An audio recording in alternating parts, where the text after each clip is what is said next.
예수님의 보혈로 말미암아 우리의 모든 죄와 허물을 용서하시고 당신의 자녀로 삼아주신 것이 바로 하나님의 은혜이며 복음의 핵심 중에 핵심인 것입니다. 하나님의 용서를 경험한 사람은 마땅히 용서를 베풀 줄 알아야 되고 용서를 베풀며 살아가야 됩니다. 어떠십니까? 여러분 용서하고 계십니까? 2018년도도 이제 얼마 남지 않았는데 이 기울어가고 이 저물어가는 이때에 우리 자신들은 새로운 한 해를 맞이할 준비를 하는 것이 무엇인가를 생각해 보셔야 됩니다. 하나님의 은혜를 경험한 사람만이 마땅히 용서를 베풀 수가 있는 것입니다. 우리가 누군가를 용서한다면 우리의 영혼은 자유를 누리게 될 것이고 우리가 누군가로부터 용서를 받는다면 더할 나위 없는 기쁨과 평안을 저와 여러분들이 누리게 될 것입니다.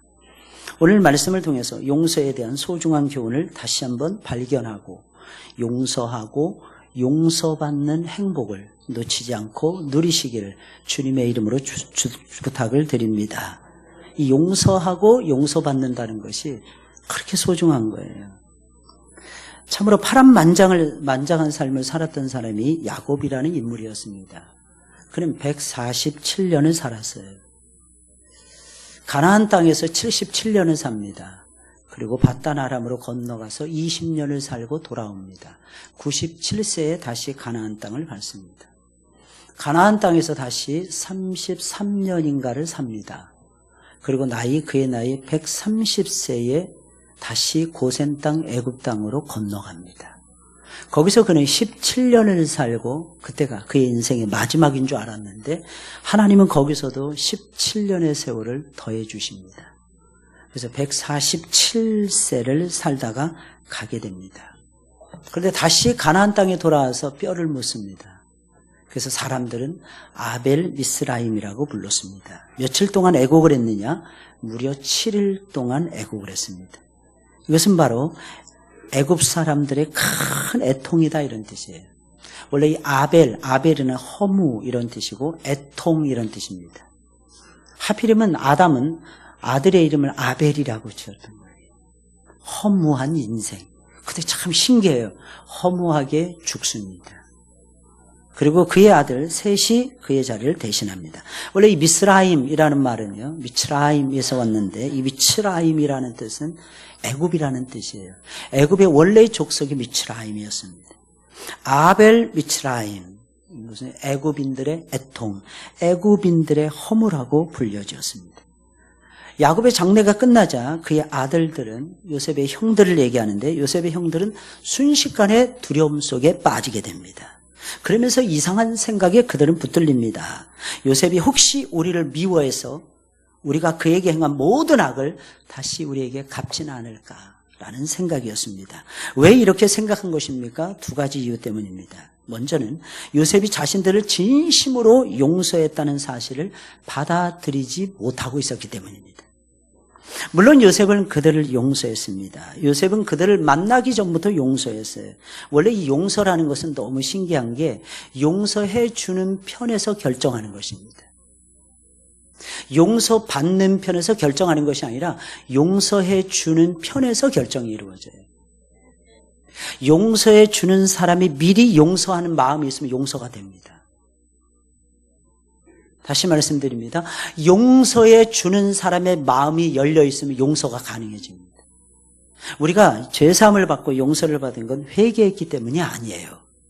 하나님이 이미 우리를 용서하시기로 창세 전부터 작정하고 계셨기 때문입니다. 하나님이 나를 용서해 주기 위해서 창세 전부터 이미 계획해 놓으신 거예요. 플랜을 딱 짜고 계시는 거였어요. 그래서 우리는 부름에 응답할 수가 있었던 것이며 그 사랑을 깨닫고 하나님 앞에 나와서 엉엉 울면서 회개하면서 새로운 하나님의 피조물이 될 수가 있었던 것입니다. 요셉은 그들을 용서했어요. 그러면 이미 게임은 끝난 것입니다. 그 사실을 형들도 알고 있었습니다. 하지만 요셉이 자기들을 용서했다는 사실을 아는 것과 그 사실을 마음속에서부터 받아들이는 것은 차원이 달라요. 그래서 그들은 요셉이 그들을 용서했다는 것을 알면서도 요셉의 용서를 받아들이지 못한 상태에서 살다가 아버지가 죽자 요셉이 아버지 때문에 우리를 용서하는 척 했을 거야. 왜? 요셉은 효자이니까. 요셉은 효자이기 때문에 아버지 때문에 아버지를 생각해서 우리를 용서하는 척한 거야. 진짜로 그는 우리를 용서하지 않았을 거야. 너희도 생각해봐. 만약에 네가 팔렸다면, 요셉의 처지라면 나 용서할 수 있겠어? 아무리 생각해도 답이 나오지 않죠. 사람은요, 참 희한합니다. 인생을 살면서요, 그 수준에 맞는 사람들만 만나면 안 돼요. 그 수준에 맞는 그 사람들만 만나다 보면 그 물에 그 밥이 됩니다. 인생을 살면서 반드시 대가를 만나야 되고, 나보다도 나은 사람과 만나서 친구 삼아야 돼요. 그러면 거기에는 답이 있습니다. 그 인생의 경험, 이런 것 많이 있는 사람들 있잖아요. 책을 많이 읽은 사람, 예를 들어서 성경에 대해서 많이 아는 사람, 그리고 항상 깨어서 기도하는 사람, 이런 사람을 가까이 하시고 이런 사람들하고 교제하고 이런 사람과 중요한 문제를 의논하시는 것이 좋습니다. 비슷한 사람들끼리 얘기하면 답이 다 항상 뻔해요, 여러분. 왜냐하면 생각이 다 비슷하니까요, 여러분. 그래서 항상 친구를 들 때 예수님 같은 친구를 항상 두셔야 돼요.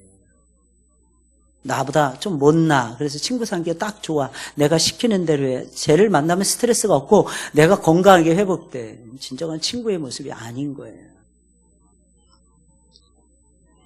요셉이 아버지 때문에 용서한 척 한 것이 아닐까라고 형들은 생각한 것입니다. 두 번째는 그들 안에 죄책감이 남아있었기 때문입니다. 이 죄책감이라는 것이 무엇입니까? 이게 굉장히 무서워요.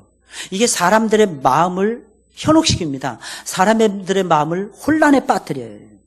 왜? 죄책감이라는 사전적 의미는요, 이 말의 사전적인 의미는 저지른 잘못에 대한 책임감을 느끼는 마음이라고 적혀 있더라고요. 내가 지은 죄로 인해서 너무 큰 죄책감을 가지게 되잖아요. 그 죄가 용서를 받았다고 생각하게 되는 것이 굉장히 어렵게 돼요.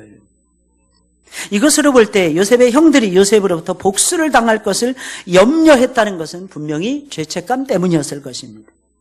이렇게 보나 저렇게 보나 요셉의 형들은 요셉을 다시 만난 이후로 무려 17년의 세월이 지나가고, 10년이면 강산도 변한다고 그러잖아요. 근데 무려 17년의 세월이 지나가고 요셉은 그들을 진심으로 용서한 것이 사실이었지만 그들은 요셉의 용서를 진심으로 받아들이지 못한 상태에서 오랜 시간을 보내고 있었던 것입니다.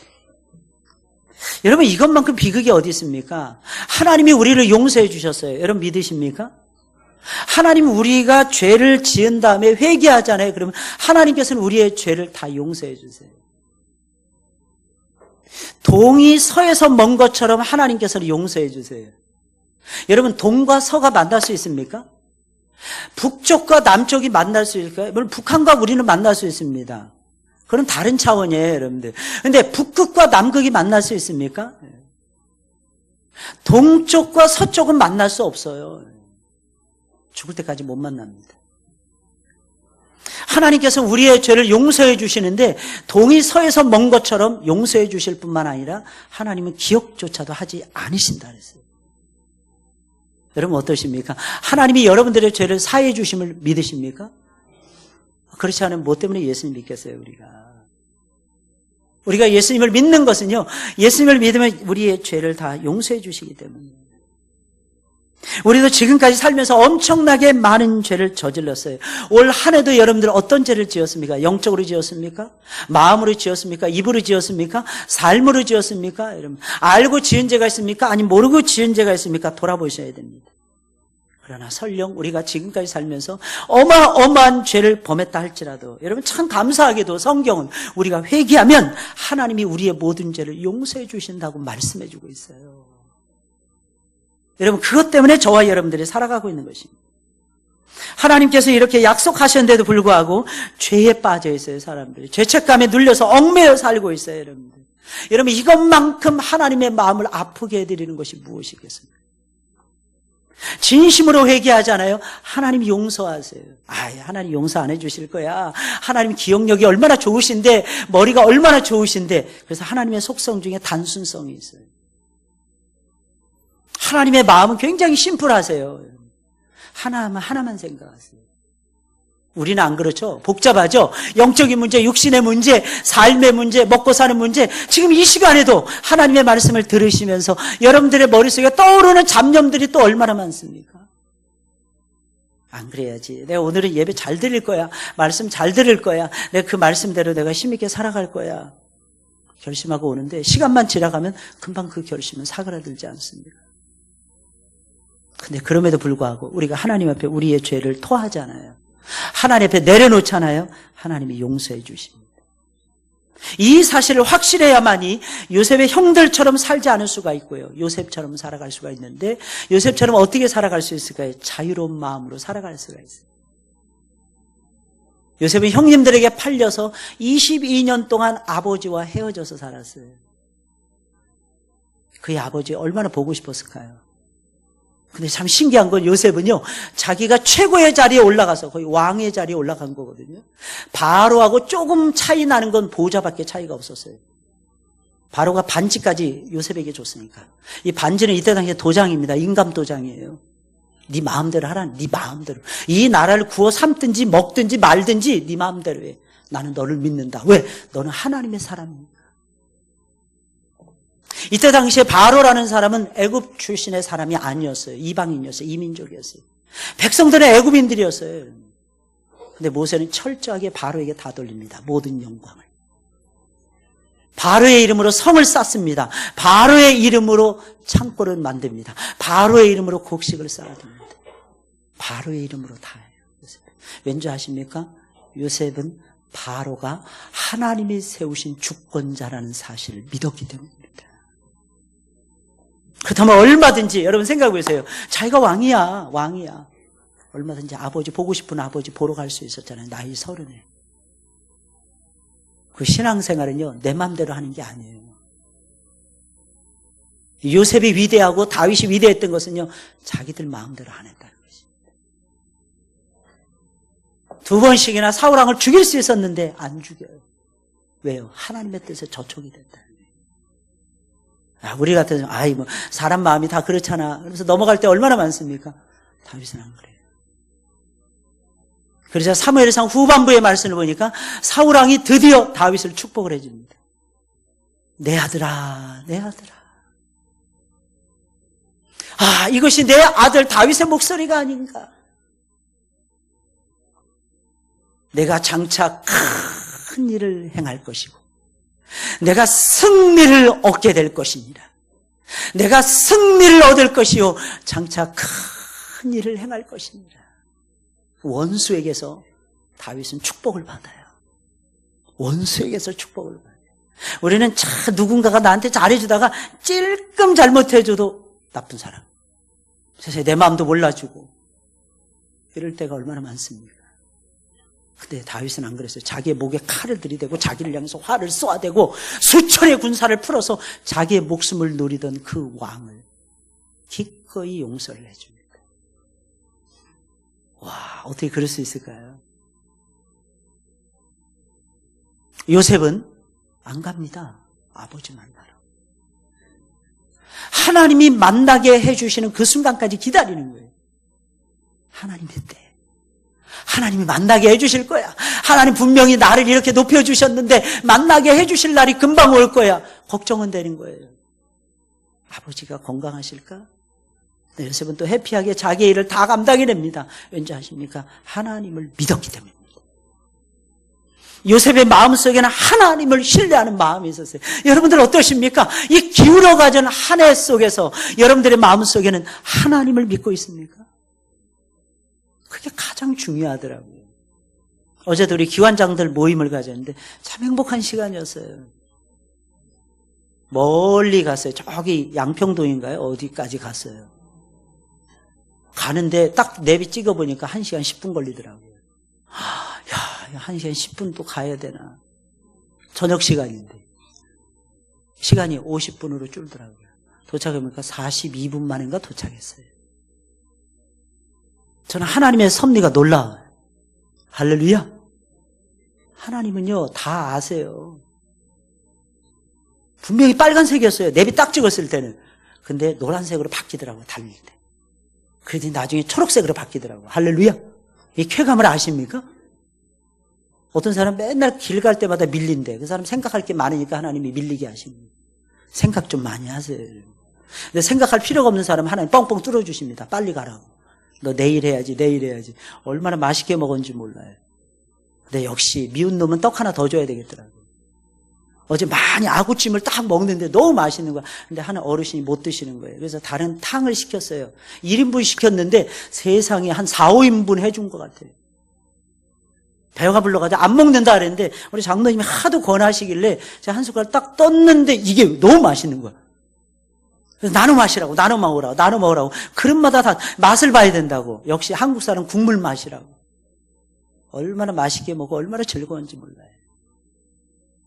사랑하는 성도 여러분들, 우리는 기억하셔야 됩니다. 우리는 용서받은 하나님의 사람들이에요.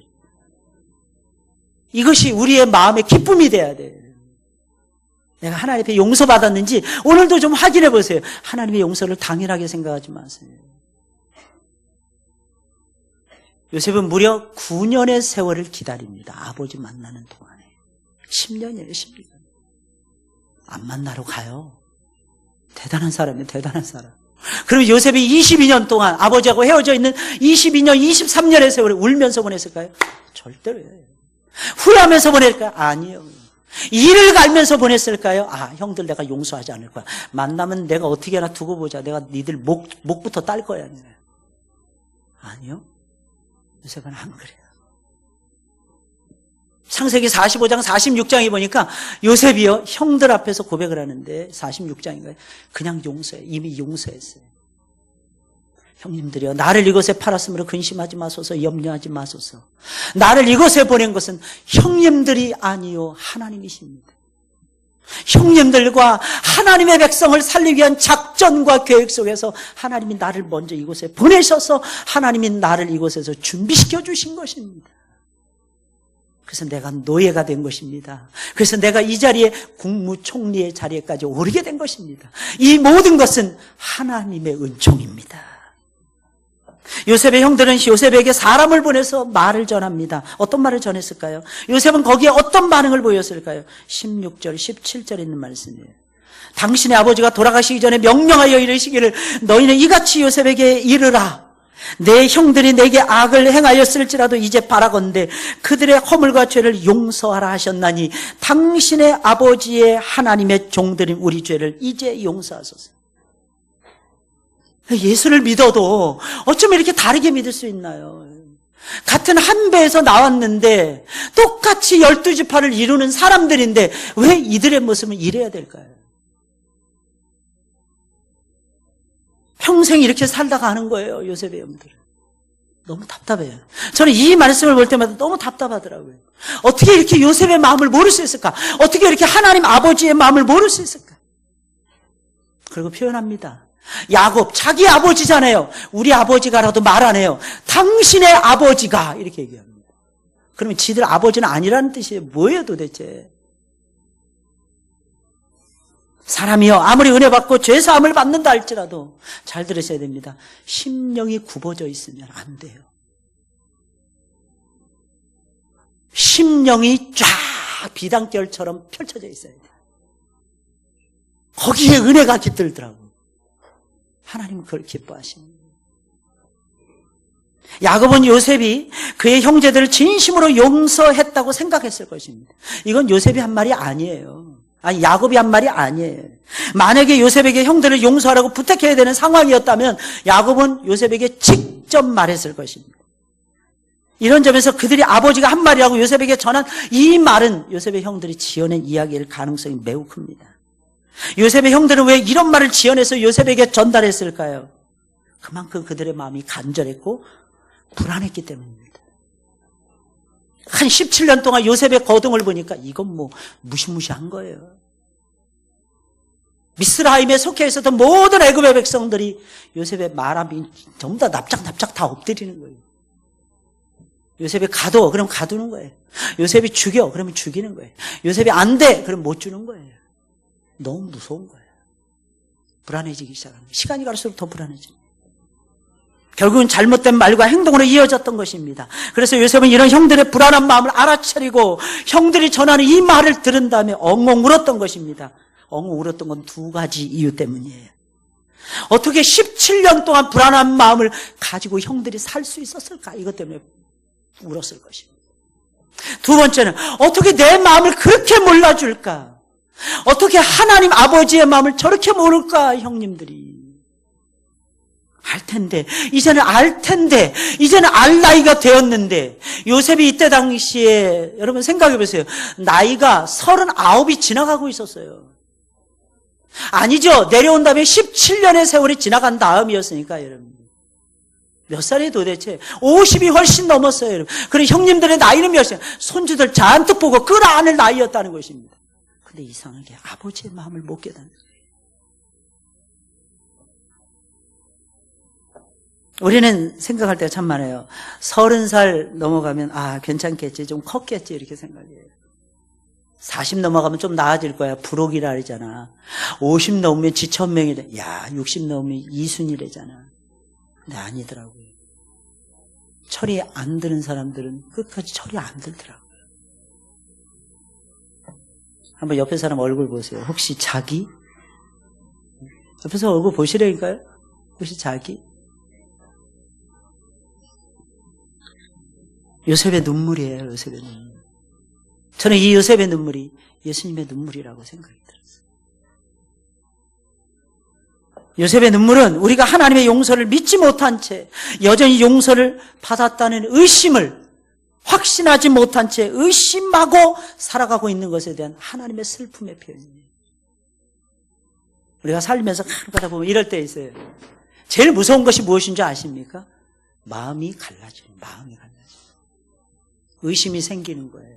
믿지 못하는 거예요.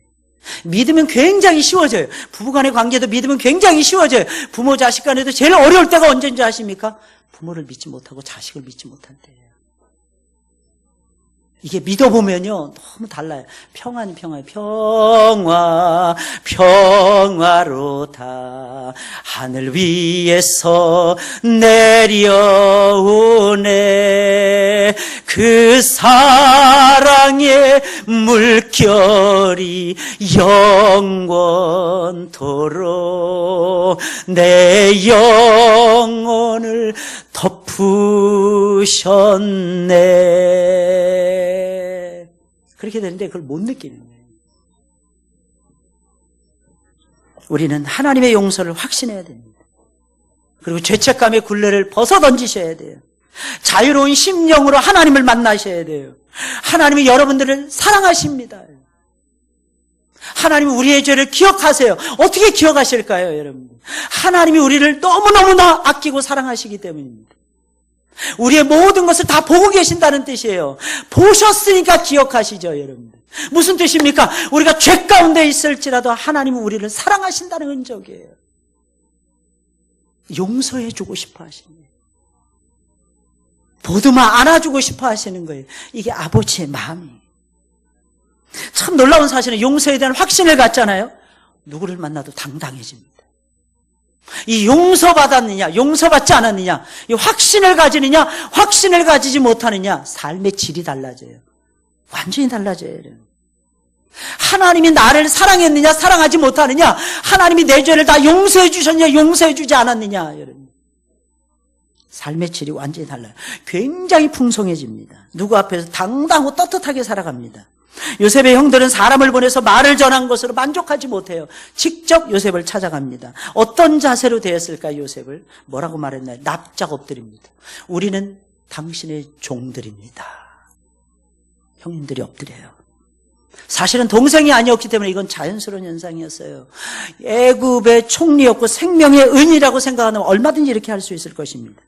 그러나 지금의 상황은 그렇지는 않았어요.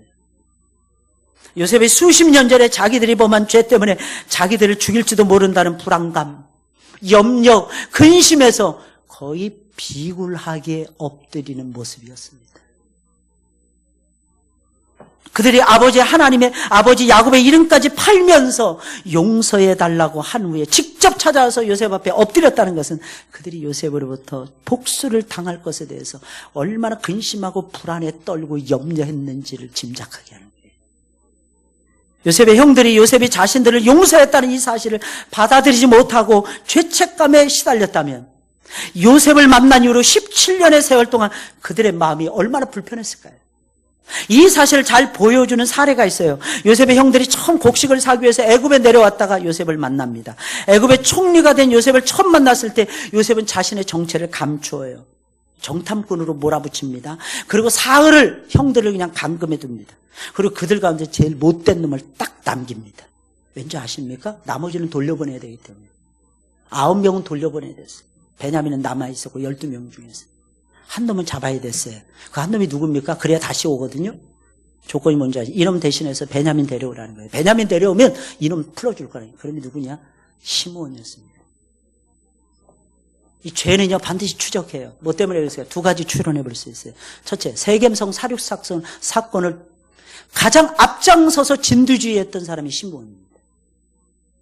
그리고 끝까지 야곱의 책망을 듣고도 회개하지 않았던 건 레위는 회개했는데 얘는 회개하지 않아요. 두 번째, 요셉을 팔아넘길 때 제일 앞장섰던 사람이 시므온일 가능성이 매우 높습니다. 굉장히 과격하고 무시무시한 사람이 시므온이었기 때문에 기분이 너무너무 나쁜 거예요. 시므온 입장에서 봤을 때. 그래서 시므온이 나서는 거예요. 그걸 정확하게 요셉은 알고 시므온만 딱 하더라고요. 바로 그 상황에서 형들이 했던 진술의 내용입니다. 창세기 42장 21절이에요. 그들이 서로 말하되 우리가 아우의 일로 말미암아 범죄하였도다. 그가 우리에게 애걸할 때 그 마음의 괴로움을 알고 보고도 듣지 아니하였으므로 이 괴로움이 우리에게 임하였도다. 무슨 소리예요? 22년의 세월이 지나갔습니다. 이때 요셉의 나이가 39살, 노예로 팔려갈 때 17살, 22년의 세월이 지나갔어요. 그런데도 어려움에 처하니까 20년의 세월을 뛰어넘어서 형들의 마음속에 내리속에는 우리가 요셉에게 잘못했기 때문에 우리가 지금 현재 이 환난을 겪는 거예요. 지울 수가 없는 거예요. 이것은 그들의 마음에 불편했다는 뜻이고 죄책감이 계속 커졌다는 뜻입니다. 그때로부터 다시 17년이 지났어요. 40년 가까이 지났습니다. 그런데도 여전히 그들은 요셉의 용서를 받아들이지 못하고 죄책감에 시달리고 있었어요. 그러니 평상시 그들의 마음이 얼마나 불안했고 얼마나 두려웠고 얼마나 떨렸을까요? 그들은 아주 작은 일이 벌어져도 깜짝깜짝 놀랐을 것이며 어려운 일을 만나기라도 하면 동생을 팔아넘긴 죄 때문이야, 동생을 팔아넘긴 죄 때문이야, 이게 그들의 뇌리에서 떠나지 못했을 것입니다. 혹시 우리 가운데도 하나님이 용서하신 죄에 대한 죄책감이 남아있는 분들이 있을지도 모르겠습니다. 그런 죄책감일랑 빨리 떨고 버리세요. 빨리 떨쳐버리시기를 주의 이름으로 축원을 드립니다. 내가 뭔가를 잘못해서 아니에요. 그러면 거꾸로 말씀드리겠습니다. 내가 뭔가를 잘해서 지금 이렇게 호화호식하면서 누리며 살고 있는 것입니까?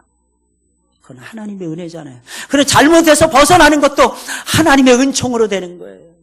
하나님의 자비로, 하나님의 용서하심으로. 할렐루야. 내가 잘한 게 아니에요. 내 안에 계신 주님이 나로 하여금 잘하게 하신 거예요. 때로는 내가 못합니다. 마귀가 역사해서 그런 거. 그 마귀라는 놈이 징글징글해. 할렐루야. 그놈만 때려잡으면 괜찮은데, 그놈만 때려잡으면. 그 성락교회 성도들은 신앙생활 진짜 잘하더라고요. 왜 그런가 했더니 다 마귀 책임으로 다 돌려. 다 마귀 책임인 거야. 다 마귀 새끼가 문제라는 거예요. 그래서 성도들이 신나게 하더라고요. 근데 사실은 그건 배워야 됩니다. 우리는 5가지 확신이 있어야 되는데 그 중에서 3번째 확신이 사죄의 확신이에요. 여러분, 사죄의 확신 가지시고 힘있게 살아가시길 주의 이름으로 축원을 드립니다.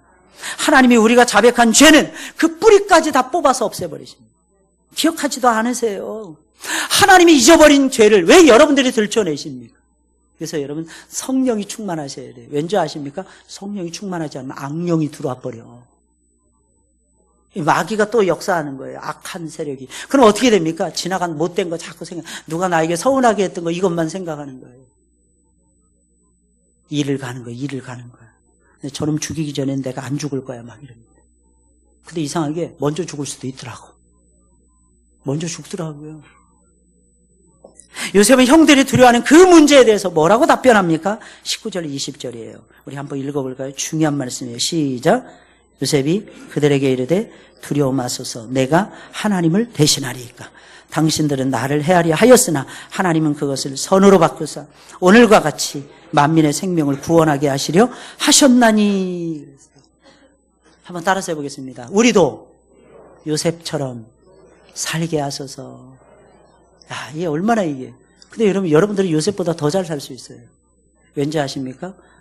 요셉은요, 성령께서 들어왔다 나갔다 하는 사람이었어요.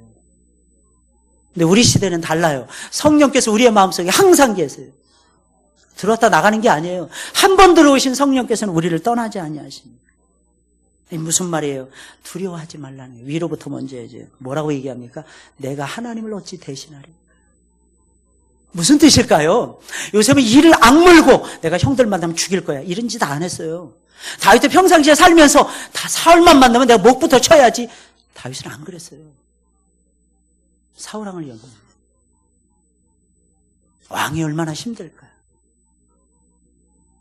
이 나라를 짊어지고 다스리려면 힘들 텐데. 마음의 그릇 자체가 달랐어요. 요셉은 더 했습니다. 우리 아버지, 내 동생, 이 나라, 이 민족, 별걸 다 생각했어요. 절대로 사람을 해치려고 하는 마음이 없었어요. 보디발의 청지기 노릇할 때는 보디발의 개가 됐습니다. 충성스러운 개가 됐어요. 나중에 모함을 당하고 10년 만에 쫓겨납니다. 감옥에 들어가요. 감옥에 들어갔어도 그 간수장의 옥장의 옥문지기의 종이 됩니다. 그는 하나님의 주권을 철저하게 믿었어요. 하나님, 나는 종입니다. 나는 하나님의 둘렀습니다. 나는 배 밑에서 노를 저으라면 노를 저을 수밖에 없는 종입니다. 나의 기쁨은 이제 예수님 만나면 끝났습니다. 하나님의 기쁨이 나의 기쁨입니다. 하나님이 나의 왕이십니다. 이 의식 가지고 살았어요. 사랑하는 성도 여러분들, 여러분들의 주권자는 누구십니까? 요셉의 주권자는 예수 그리스도이셨어요. 내가 어찌 하나님을 대신하리까? 이게 무슨 말이겠어요? 하나님만 복수할 수 있다는 뜻이에요. 하나님만 누군가를 용서해 줄 수 있다는 뜻입니다. 내가 하나님을 대신하리까 당신들 나를 해치려 했으나 그럼에도 불구하고 요셉은 괜찮아요. 형들이 나를 판 것이 아닙니다. 말하지 않았어요. 우린 그럴 때 정말 많죠. 누군가 잘못을 했어요. 정말 잘못을 했어요. 근데 괜찮아 무조건 봐주지 않습니까 여러분들? 하나님은 안 그러세요. 하나님은 요셉도 안 그랬어요. 형님들은 나를 해치려고 했습니다. 분명히 사실 확인은 합니다. 그러나 형님들, 나를 이곳에 판 것은 형님들은 사실상은 아닙니다. 형님들은 그저 도구였을 뿐입니다. 하나님은 그것을 선으로 바꾸셨습니다. 오늘과 같이 많은 백성의 생명을 구원하시기 위해서 나를 먼저 이곳에 하나님이 보내신 것입니다. 하나님의 주권 속에서 모든 것을 바라보는 해안이 있었어요. 인생을 살려면요, 해안이 있어야 된다고 합니다. 일단 요셉은 자기가 형들을 진심으로 용서했다는 사실을 강조합니다. 그리고 하나님의 뜻이 있었다는 것을 가르쳐줍니다. 형들이 자신을 해치려고 한 것은 사실이라고 말을 합니다. 그럼에도 불구하고 하나님은 그것을 선으로 바꾸신다는 거예요. 우리가 알거니와 하나님을 사랑하는 자, 곧 그 뜻대로 부르심을 입은 자들에게는 모든 것이 합력하여 선을 이루느니라. 하나님은 선을 만들어 가시는 하나님이시죠. 우리가 요셉과 같은 믿음을 가진다면 우리도 얼마든지 용서할 수 있고 용서받을 수 있지 않을까요? 우리에게 해를 끼치는 사람들과 속상하게 하는 사람들이 얼마나 많습니까? 근데 미운 놈 떡 하나 더 주라니까요. 어제도 찜 하나 먹고 그 다음에 2라운드 먹으니까 그렇게 좋아하더라고. 이게 2라운드가 중요하더라고. 이게 배가 다 불렀는데도 또 먹으면서 그렇게 좋아하더라고. 여러분, 우리는 품을 줄 알아야 돼요. 저 사람이 이래서 안 돼서 안 돼. 저 사람이 이래서 안 돼서 안 돼. 그 사람 곁에는 아무도 안 붙어납니다. 오히려 한 가지 잘한 것만 보세요. 저 사람은 이래서 쓰임 받을 거야. 저 사람은 이래서 괜찮을 거야. 저 사람은 이래서 하나님의 축복을 받을 거야. 요셉은 그런 사람이었어요. 요셉은 형들한테 일을 갈지 않았어요. 오히려 잔뜩 쌓아줍니다. 자루에다가. 그리고 그 기름진 고센 땅 전체를 갖다가 형들에게 다 줘버립니다. 평소에 형들이 한 번도 보지 못했던 기름진 땅이에요. 왜냐하면 그들은 팔레스타인 광야에서 살았거든요. 바란 광야 아세요? 바란 광야? 바란이라는 말을 여러분들이 기억하셔야 됩니다. 완전 불모지라는 뜻이에요. 황무한 불모지라는 뜻입니다. 그런 땅에서 있다가 나일강 유역에 있는 비옥한 토지, 비옥한 초지에 간 형님들의 기분이 어땠을까요? 이건 뭐 말로 할 수 없었어요. 요셉은 용서했어요. 마음이 불편해서, 자기가 불편해서 못 견뎠을 거예요. 누군가를 용서하지 못하니 내가 불편해서 못 살아요. 성도는 하나님이 계속해서 용서하라고 말하기 때문입니다. 내 자신이 또한 먼저 유익을 얻는다는 사실. 요셉은 형들을 진심으로 용서하며 또한 약속의 말씀까지 들려줍니다. 21절이에요. 다 같이 읽어볼까요? 시작. 다 같이 시작.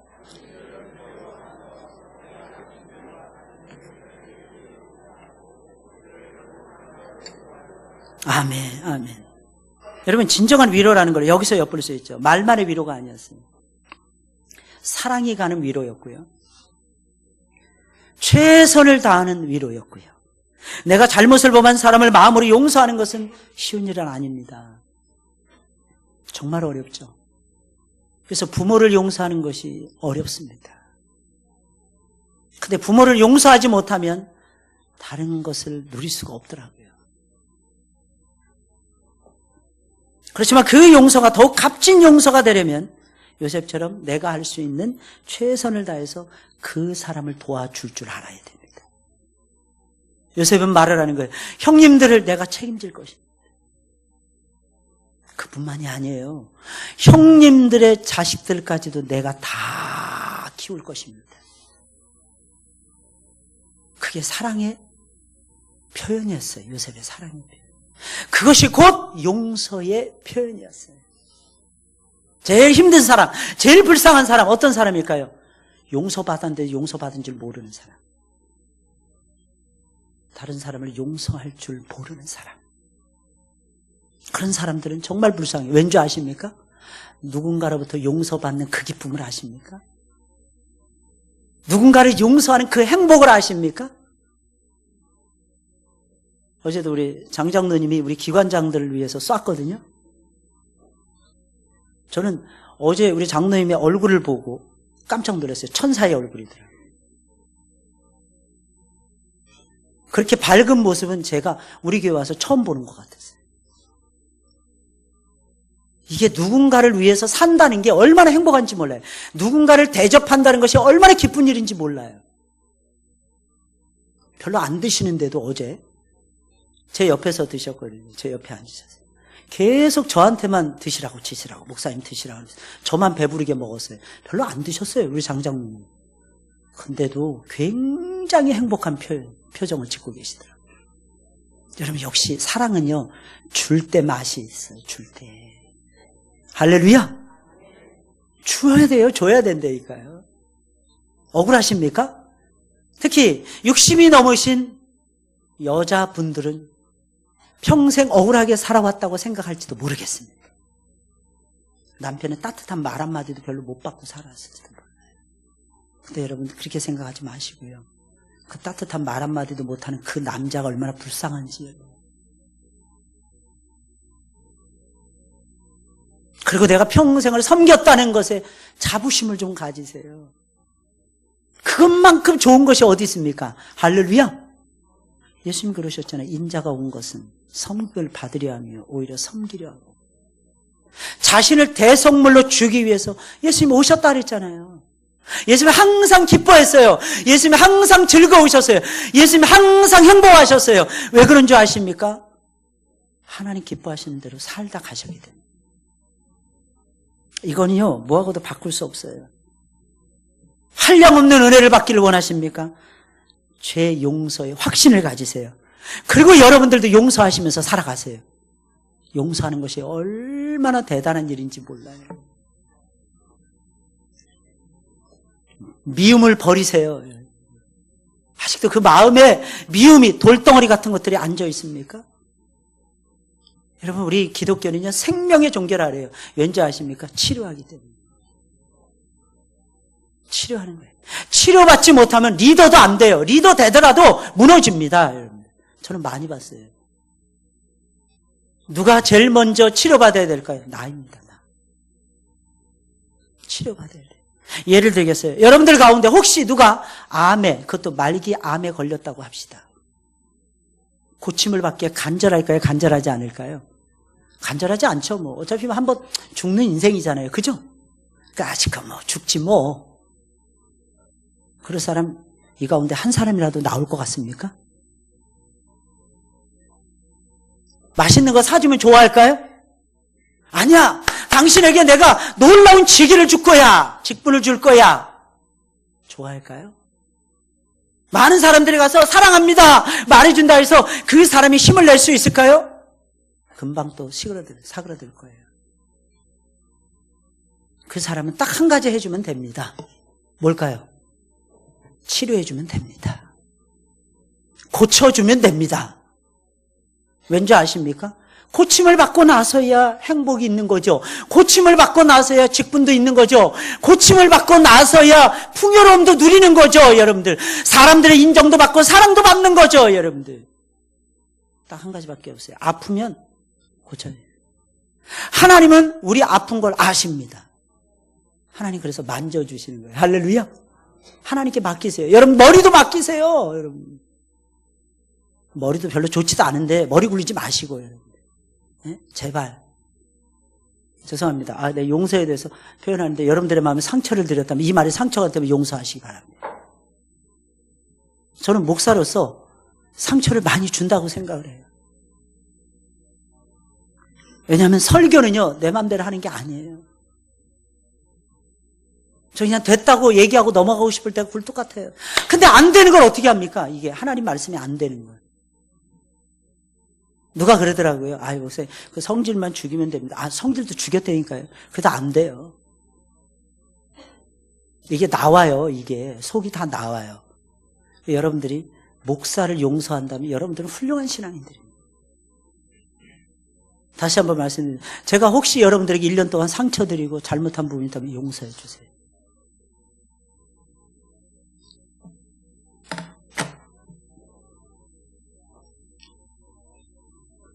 하나님은 참 신기하십니다. 우리를 용서하기를 기뻐하세요. 내가 너를 사랑한단다. 내가 너를 용서했답니다. 무릎 꿇으면 이 음성이 항상 들려오지 않나요? 이 음성을 못 듣는 사람은 불행한 사람이고, 이 음성을 듣는 사람은 최고로 행복한 사람이 될 것입니다. 왜요? 하나님이 기뻐하는 위치에 지금 그 사람이 서 있기 때문에. 나에게 잘못한 사람을 용서하는 것은 쉬운 일이 아니라니까요. 미워지는데 어떻게 합니까? 근데 그 미움도 바꿀 수 있어요. 하나님의 용서를 생각하면 바꿀 수 있더라고요. 하나님의 은총을 생각하면 얼마든지 바꿀 수 있더라고요. 여러분 어떠십니까? 여러분들은 여러분들의 아내를 사랑하십니까? 다시 한번 묻겠습니다. 여러분들은 여러분들의 남편을 사랑하십니까? 목사님, 그런 말씀 하지 마세요. 가족이니까 살죠. 그러십니까? 여러분, 과연 여러분들을 어떻게 사랑하고 계십니까? 여러분, 여러분들의 속 썩이는 자녀를 용서합니까? 저 미운 새끼. 저놈만 안 나왔으면 내가 이 고생 안 하는데. 혹시 그러진 않습니까? 근데 여러분, 그 소중한 자식 때문에 기뻐했던 적이 더 많을 거요. 안 좋은 것만 생각하지 마세요. 참 신기합니다. 하나님은요, 우리를 사랑하시고 용서하신다. 이 세상에서 제일 큰 축복은요, 용서하는 축복입니다. 용서해보세요. 정말 용서해보세요. 이게 마음이 달라지더라고요. 행복이 저만치 있다가 행복이 문 앞에 있더라고요. 이게 기쁨이 저만치 있다가 기쁨이 여기 와요. 입이 막 찢어집니다. 그렇게 좋을 수가 없어요. 그런 사람들은 찬양도 잘해요. 예수님이 좋은 걸 어떡합니까? 늘 즐거워서 아니에요. 어떤 사람은 맨날 인상 쓰고 돌아다니더라고요. 왜 이렇게 인상 쓰는지 세상전에는 자기가 다 짊어진 것처럼 삽니다. 언제까지 그렇게 도대체. 제가 아는 목사님은 이 주름이 30대부터 박혀있어요. 이게 목회가 힘들대요. 맨날 목이 맨날 힘들죠? 주름지고 있으니. 보톡스 맞았어요. 금방 풀려버립니다. 보톡스로도 안 되는 거야, 이게. 어느 성도님들이 몇백만 원 헌금해서 보톡스까지 맞게 한 거예요. 우리 목사님 제발 이 주름살 좀 없어요. 안 없어지더라고. 안 없어지더라고. 요즘 어떻게 했냐. 주님 안에서 행복을 누리면서 사시더라고. 왜요, 목사님? 이랬더니 내가 잘못 생각해. 이 주름하고 상관없더라고. 그렇잖아요, 여러분들. 할렐루야. 제발 좀 믿으세요. 한번 옆 사람 보면서 한번 인사해 보겠습니다. 용서합니다. 한번 해보세요.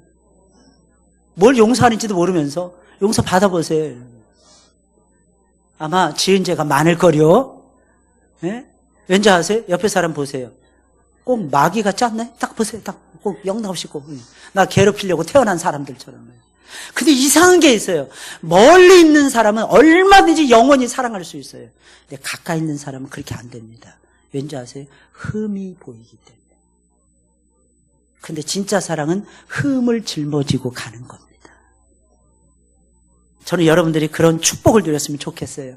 할렐루야. 우리 찬송 부르겠어요. 330장입니다.